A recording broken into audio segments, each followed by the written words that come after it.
The cold barrel of a shotgun pressed against Nora Edwards' temple as her father's slurred voice cut through the rowdy saloon. "2 bottles of your finest whiskey for my daughter. Ain't she a pretty little thing?" The words struck her like physical blows as she stood trembling beside him, her eyes fixed on the sawdust-covered floor of the Broken Spoke Saloon in Dry Creek, Wyoming Territory, 1878. Nora's hands were bound with rough twine, her wrists raw from struggling against the bindings. At 19, she had spent years enduring her father's cruelty, but never had he gone this far. The drought had ruined their small farm, and Tobias Edwards had turned increasingly to the bottle, his rage growing with each failed crop. The saloon fell eerily quiet as men turned to look at the spectacle. Some leered at Nora with interest, while others looked away in shame. The bartender, a heavy-set man with a greasy apron, shifted uncomfortably behind the counter.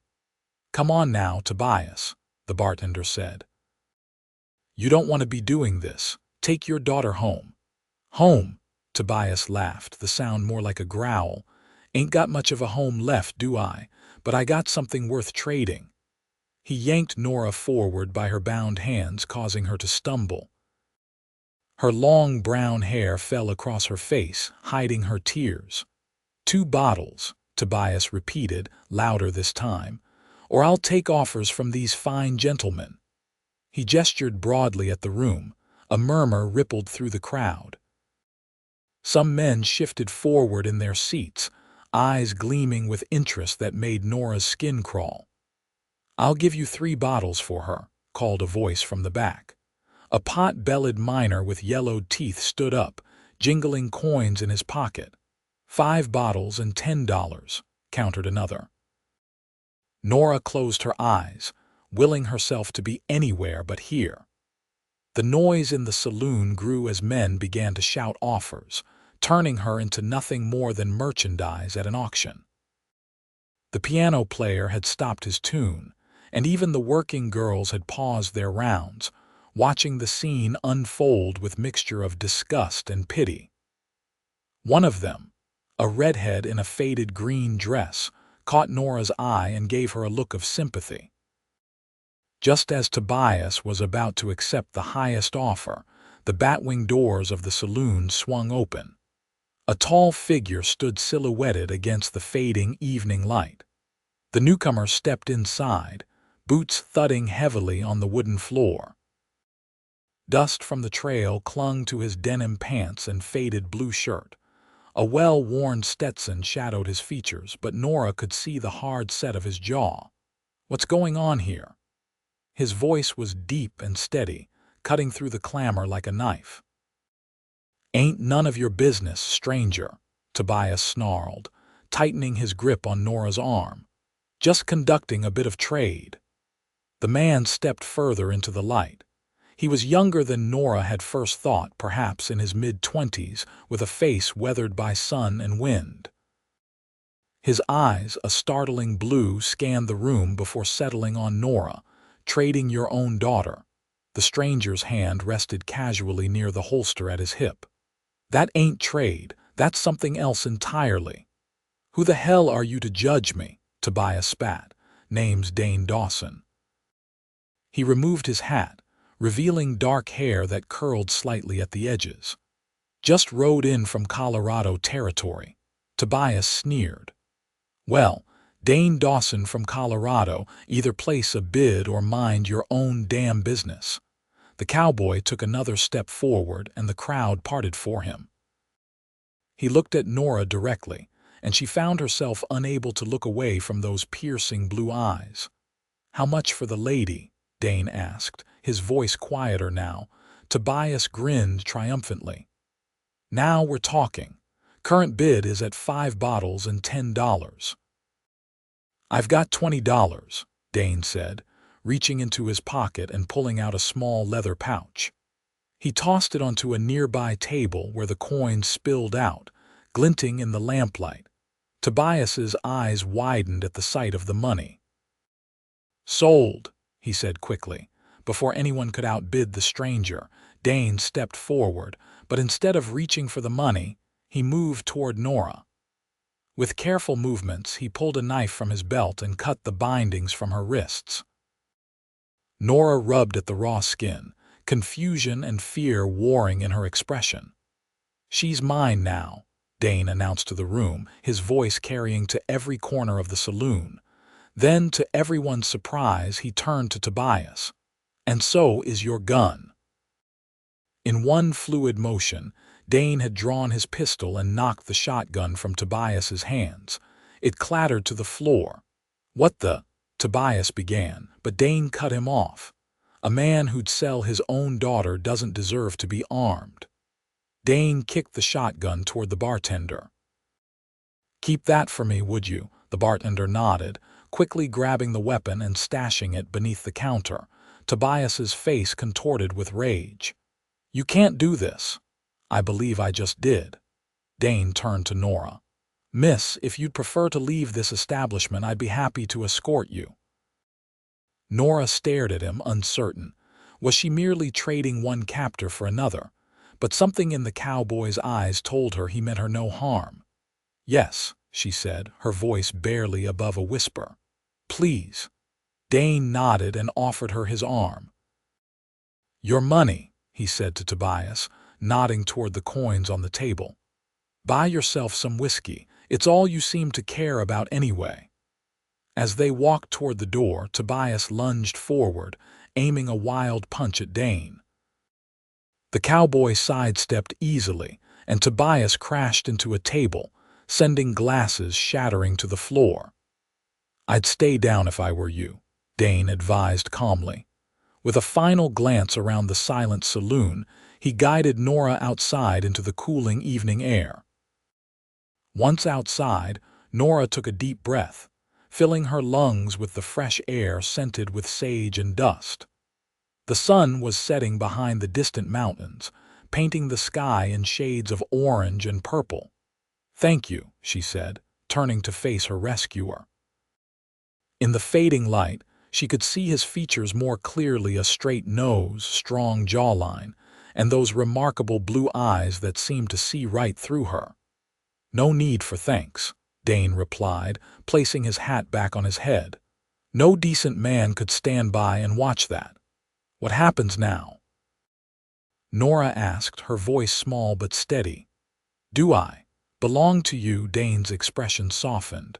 "No, miss, you don't belong to anyone but yourself. I just said that to get you out of there." Relief washed over Nora, but it was quickly replaced by anxiety. "I have nowhere to go. My father will be looking for me once he sobers up." Dane considered this for a moment. "I've taken a room at the boarding house down the street. Mrs. Patterson runs the place. She's a good woman. I'll speak with her about finding you a room for the night, and tomorrow we can figure out what's next." Nora hesitated. "I don't have any money." "Don't worry about that now," Dane said. He glanced back at the saloon, where sounds of normal activity were resuming.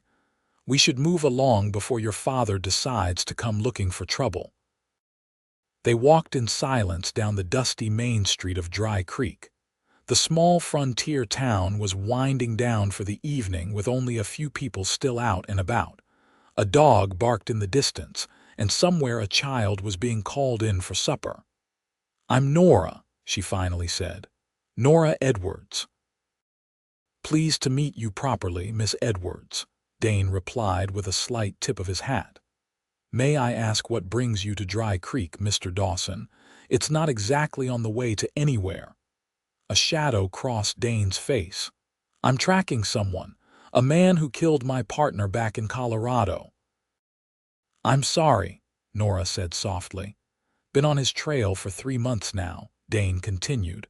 "Got word he might have passed through here." They reached the boarding house, a 2-story building with a small porch and window boxes filled with hardy wildflowers. Dane knocked on the door, and moments later it was opened by a plump woman with gray hair tucked neatly into a bun. "Mr. Dawson," she said with a smile that quickly faded when she noticed Nora. Her eyes took in the girl's disheveled appearance and the marks on her wrists. Who might this be? This is Miss Edwards, Dane explained. She's in need of a room for the night, Mrs. Patterson. The older woman's eyes narrowed slightly. Is she now? And what's the relation between you two? None, madam, Dane said firmly. Miss Edwards has had some trouble with her father. She needs a safe place to stay. Mrs. Patterson studied Nora for a long moment before her expression softened. Come in, dear. Let's get you settled and find something for those wrists. Nora followed the landlady into the house, with Dane behind her. The interior was clean and modestly furnished, with a parlor to the right and a dining room to the left. The smell of baked bread and stew lingered in the air. I've got one room left upstairs, next to Mr. Dawson's, Mrs. Patterson said. It's small, but it's clean. That would be perfect, thank you, Nora said gratefully. As for payment, Mrs. Patterson began. I'll cover it, Dane interjected, for as long as Miss Edwards needs to stay. Mrs. Patterson raised an eyebrow but nodded. Very well. Come with me, Miss Edwards, and I'll show you to your room. There's hot water for washing up, and I can lend you a nightgown. You look about my niece's size. As Nora followed Mrs. Patterson up the stairs, she glanced back at Dane, who gave her a reassuring nod. For the first time in years, she felt a glimmer of hope. The next morning, Nora woke to sunlight streaming through the thin curtains of her small room. For a moment, she was disoriented, then the events of the previous evening came rushing back. She sat up quickly, half expecting to find herself back in the tiny cabin she shared with her father. Instead, she was in a neat room with simple furnishings: a narrow bed, a washstand with a porcelain basin, a small chest of drawers, and a chair by the window. Mrs. Patterson had lent her a nightgown and a faded blue dress that was a bit large but clean and whole. A soft knock at the door startled her. Miss Edwards, Mrs. Patterson's voice called. Breakfast is ready downstairs if you're feeling up to it. Thank you, Nora replied. I'll be down shortly. She dressed quickly in the borrowed dress, using a bit of twine as a belt to cinch the waist. Her own clothes had been taken away for washing. After splashing water on her face and running her fingers through her tangled hair, she made her way downstairs. The dining room held a long table where several boarders were already seated, eating plates of eggs, bacon, and biscuits. Dane sat at the far end, and his eyes found hers as she entered. Good morning, Miss Edwards, he greeted her. I trust you slept well. Better than I have in a long time, she admitted, taking the empty seat beside him that Mrs. Patterson indicated. The landlady placed a heaping plate before Nora. Eat up, dear. You're much too thin. Nora didn't need to be told twice. She ate hungrily, realizing she hadn't had a proper meal in days. Her father's drinking had consumed what little money they had, often leaving little for food. As the other boarders finished their meals and departed for their daily business, Nora and Dane remained at the table, nursing cups of coffee. What will you do now? Dane asked quietly. Nora stared into her cup. I don't know. I can't go back home. Do you have family elsewhere? Anyone who might take you in, she shook her head. My mother died when I was 14. There's no one else. Dane was silent for a moment. I spoke with the sheriff this morning about your father. Nora's head snapped up. What did he say? Not much, Dane admitted. Said there's no law against a man selling his property, and in these parts, some still consider daughters property.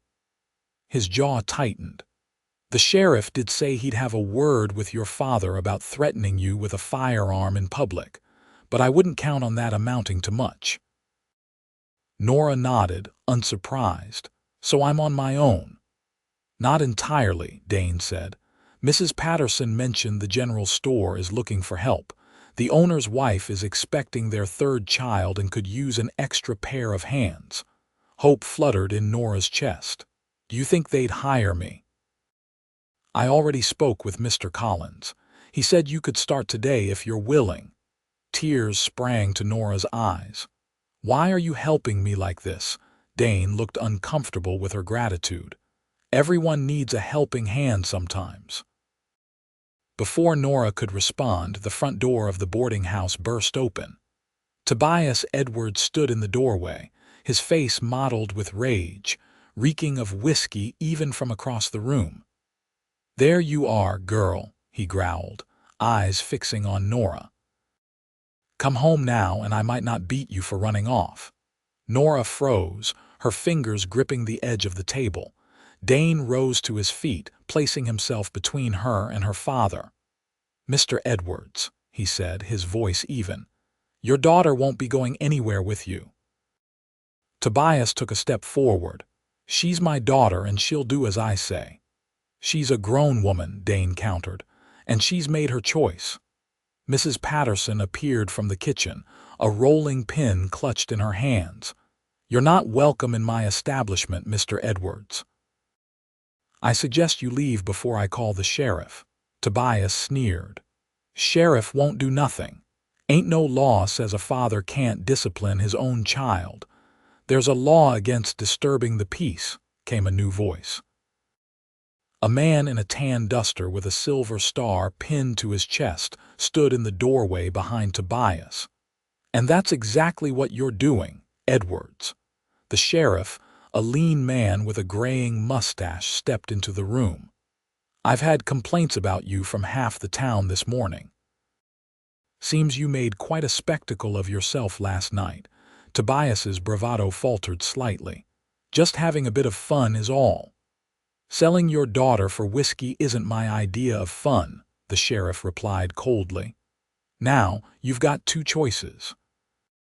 You can leave Miss Edwards be and go about your business, or you can spend a few nights in my jail until you sober up and learn some manners." For a tense moment, Tobias looked like he might choose to fight. His eyes darted from the sheriff to Dane, who stood tall and ready, and then to Nora, who stared back at him defiantly despite her fear. Finally, Tobias spat on the floor. "She ain't worth the trouble anyway. Useless, just like her mother was." He turned and pushed past the sheriff, stomping out into the street. The sheriff tipped his hat to Mrs. Patterson. "My apologies for the disturbance, madam." He looked at Nora. "Miss Edwards, if he bothers you again, you come find me." "Thank you, sheriff," she said softly. After the sheriff left, Mrs. Patterson bustled around, muttering about the state of her clean floor. Dane sat back down beside Nora. "Are you all right?" he asked. Nora nodded, though her hands were still trembling. "I will be." She looked up at him. "Did you really arrange a job for me at the general store?" "I did," Dane confirmed. "Mr. Collins is expecting you at 10 o'clock. That gives you about an hour to prepare." "I don't know how to thank you for everything you've done." Dane shifted uncomfortably. "No thanks needed. I'll be heading out of town in a day or two once I've gathered the information I need. Just wanted to make sure you'd be settled before I go." Nora felt a surprising pang of disappointment at the thought of him leaving. "Of course. You have your own mission to complete." The next few days fell into a routine. Nora began working at the general store, where the Collins family treated her kindly. Mrs. Collins was indeed grateful for the help, especially with unpacking new shipments and attending to customers while she rested. Mr. Collins paid Nora a fair wage, and for the first time in her life, she had money that was truly her own. She continued to stay at Mrs. Patterson's boarding house, now able to pay for her room with her earnings. In the evenings, she often found herself sitting on the porch with Dane, talking as the sun set over the distant mountains. Dane told her about his life as a deputy marshal in Colorado, about the mining towns and cattle ranches he'd seen, and about his partner, Thomas, who had been gunned down by a cattle rustler named Harlan Griggs, the man Dane was tracking. In turn, Nora shared stories of her mother, who had taught her to read and write and had instilled in her a love of books. She spoke of her dreams of someday having a home of her own, with shelves lined with novels and poetry. "My father wasn't always like this," she admitted one evening. "After my mother died, something broke in him. The drinking got worse and so did his temper." "That doesn't excuse what he did," Dane said firmly. "No," Nora agreed. "It doesn't." As the days passed, Nora found herself looking forward to these evening conversations more and more. There was something about Dane that made her feel safe and understood. His steady presence was a comfort, and she discovered herself noticing small details about him, the way one corner of his mouth lifted higher than the other when he smiled, how he always placed his hat on his right knee when he sat, the slight crease between his eyebrows when he was deep in thought. On the fourth day, Dane received word that Griggs had been spotted in a town 30 miles north. He found Nora at the general store during her lunch break to tell her the news. "I'll be leaving at first light tomorrow," he said, his expression a mixture of determination and regret. Nora nodded, trying to hide her disappointment. "I understand. You've waited a long time to bring this man to justice."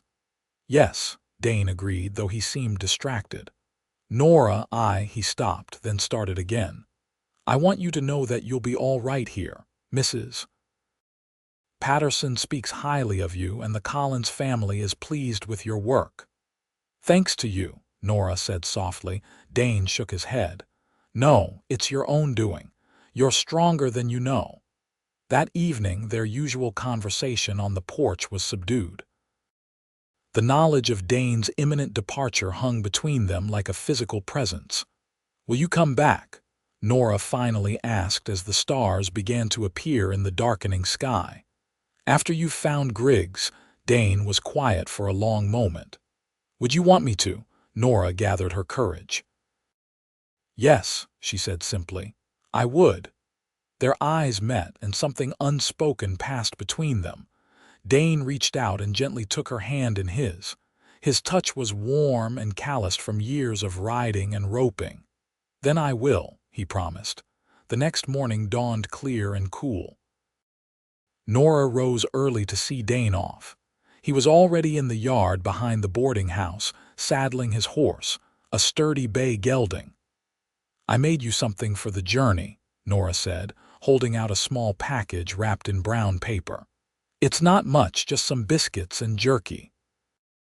Dane took the package, his fingers brushing hers. "Thank you." They stood in awkward silence for a moment, neither knowing quite what to say.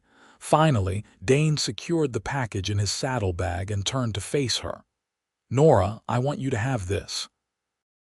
He reached into his pocket and pulled out a small book. "It was my mother's, poetry by Tennyson. I thought you might enjoy it." Nora took the book, running her fingers over the worn leather cover. "Dane, I can't accept this. It's too precious." "Please," he insisted. "I'd like to think of you reading it while I'm gone." She clutched the book to her chest. "Thank you, I'll treasure it." Dane mounted his horse with fluid grace. Looking down at her, his expression was conflicted. "I shouldn't be more than a few weeks. A month at most." Nora nodded, trying to smile through the tears that threatened. "I'll be here." With a final tip of his hat, Dane turned his horse and rode out of the yard, heading north on the trail that led out of town. Nora watched until he was nothing more than a distant speck on the horizon. The days without Dane stretched into weeks. Nora threw herself into her work at the general store, saving her earnings carefully. She read the book of poetry each night before bed, finding comfort in the beautiful words and in knowing the book had been important to Dane. Her father had left town shortly after their confrontation at the boarding house. Rumor had it he'd headed west toward the Nevada silver mines, leaving behind their small cabin and the failed farm. Nora felt relief at his departure, though a small part of her mourned for what might have been if grief and drink hadn't consumed him. Mrs. Patterson had become something of a surrogate mother to Nora, teaching her to cook and offering wise counsel when needed. The other young women in town had initially been wary of her, given the circumstances of her arrival, but gradually they accepted her into their circle. 1 month turned into 2. Nora tried not to worry, but she couldn't help but imagine all the dangers Dane might be facing. Had he found Griggs? Had there been a confrontation? Was he injured or worse? Late one afternoon in early October, Nora was sweeping the porch of the general store when she saw a rider approaching from the north. Her heart leaped, then fell as she realized the horse was the wrong color, black, not bay. As the rider drew closer, however, she recognized the set of the shoulders, the familiar Stetson. It was Dane, but not on his bay gelding. She set the broom aside and hurried down the steps, hardly daring to believe her eyes. Dane spotted her and urged his horse to a trot, closing the distance between them quickly. He dismounted a few feet away, looking tired and dusty from the trail, a fresh scar visible along his jawline. But he was alive and he was here. "Dane," Nora breathed, taking a step toward him. "I'm sorry I'm late," he said, a hint of a smile playing at his lips. "You're here now," she replied. "That's what matters." They stood looking at each other, both hesitant, until Dane finally closed the distance between them. His hands came up to frame her face gently. "I thought about you every day," he confessed. "About your smile, your courage, your kindness." Nora's heart pounded in her chest. "I read your book every night. It made me feel closer to you somehow." "Nora," Dane said, his voice rough with emotion. "I know we haven't known each other long, but I've never met anyone like you. These past months, all I could think about was getting back to you." "Did you find him?" Nora asked. "Griggs?" Dane nodded. "Yes, he's in custody now, awaiting trial in Denver." His thumb traced the curve of her cheek. "It's over. I've done what I set out to do." "And now," Nora whispered. "Now I'd like to start something new," Dane said. "If you'll have me." Instead of answering with words, Nora stood on tiptoe and pressed her lips to his. Dane's arms came around her, holding her close as he returned the kiss with gentle passion. When they finally parted, both a little breathless, Dane rested his forehead against hers. "I take it that's a yes," Nora laughed, feeling happier than she could ever remember being. "That's a definite yes." 6 months later, on a perfect spring day, Nora Edwards became Nora Dawson in a simple ceremony in the newly built church of Dry Creek. Mrs. Patterson wept openly, claiming allergies when teased about her tears. Mr. and Mrs. Collins stood as witnesses, their children scattering wildflower petals along the aisle. Dane had accepted a position as deputy to the aging sheriff, who was grateful for the help. With their combined savings, they had purchased a small plot of land on the edge of town and built a modest cabin. Dane had insisted on adding plenty of shelves for Nora's growing collection of books. As they stood on the porch of their new home that evening, watching the sunset paint the sky in brilliant hues of gold and crimson, Dane wrapped his arms around Nora from behind. "Happy?" he murmured against her hair. Nora leaned back into his embrace, covering his hands with her own. "More than I ever thought possible." "You know," Dane said thoughtfully, "when I rode into Dry Creek that day, I never imagined I'd be staying for good. I was so focused on the past, on settling old scores. And now," Nora turned in his arms to face him. "Now I'm thinking about the future," he said, his blue eyes warm with love. "Our future." Nora reached up to trace the scar along his jaw, a reminder of the dangers he had faced to return to her. From being sold for whiskey to finding true love. Quite a journey. "The best journeys are the unexpected ones," Dane said, drawing her closer, "and ours is just beginning." As the last rays of sunlight faded and the first stars appeared in the darkening sky, Dane and Nora sealed their future with a kiss, knowing that whatever challenges lay ahead, they would face them together. 5 years later, their cabin had expanded to accommodate their growing family. 2 children, a boy with his father's blue eyes and a girl with her mother's gentle spirit, brought laughter and joy to their home. Dane had become sheriff after his predecessor retired, and Nora ran a small library out of a corner of the general store, sharing her love of books with the townspeople. Dry Creek had grown as well, with a proper school, a larger church, and even a small hotel for travelers passing through. The town had its share of troubles, as all frontier towns did, but it was a good place to raise a family, with neighbors who looked out for one another. On the anniversary of the day they met, Dane and Nora always shared a private toast, remembering how a moment of desperation had led to a lifetime of happiness. Their love story became something of a legend in Dry Creek, a reminder that even in the harshest of circumstances, hope and love could flourish. And whenever a stranger would come to town down on their luck, they would find a helping hand from Sheriff Dawson and his wife, because they, better than most, understood that sometimes all a person needs is someone willing to fight for them when they can't fight for themselves.